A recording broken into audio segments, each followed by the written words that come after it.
এক তরুণীকে অপহরণ ও হত্যার অভিযোগে সালাউদ্দিন নামে এক প্রবাসী বাংলাদেশিকে যাবজ্জীবন কারাদণ্ড দিয়েছেন গ্রিসের একটি আদালত।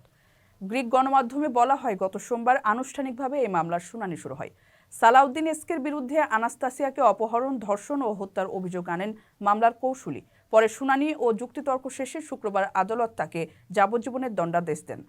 পুরো বিচার প্রক্রিয়ায় আসামি নিজেকে নির্দোষ বলে দাবি করেন, তবে তার আবেদন আদালতকে সন্তুষ্ট করতে পারেনি। মামলার অভিযোগ থেকে জানা গেছে, ২৭ বছর বয়সী তরুণী আনাস্তাসিয়া ২০২৩ সালের জুনের কোনো একদিন তিনি তার কর্মঘণ্টা শেষ হওয়ার পর নিখোঁজ হন।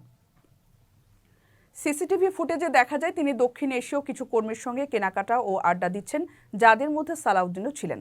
পরে তাকে ওই ব্যক্তির স্কুটারে চড়ে তার বাসায় যেতে দেখা যায়। সালাউদ্দিনকে শুরু থেকে প্রধান সন্দেহভাজন হিসেবে চিহ্নিত করা হয়, কারণ তিনি ছিলেন আনাস্তাসিয়ার সঙ্গে দেখা করা শেষ ব্যক্তি। মামলার তদন্তকারী জানান, মরদেহ কিভাবে লুকানো যায়, আঙুলের ছাপ কিভাবে মুছে ফেলা যায়, এসব তথ্য জানতে সালাউদ্দিন গুগলে সার্চ করেছিলেন। তবে গ্রেপ্তারের পর আসামি তার অপরাধ অস্বীকার করেন।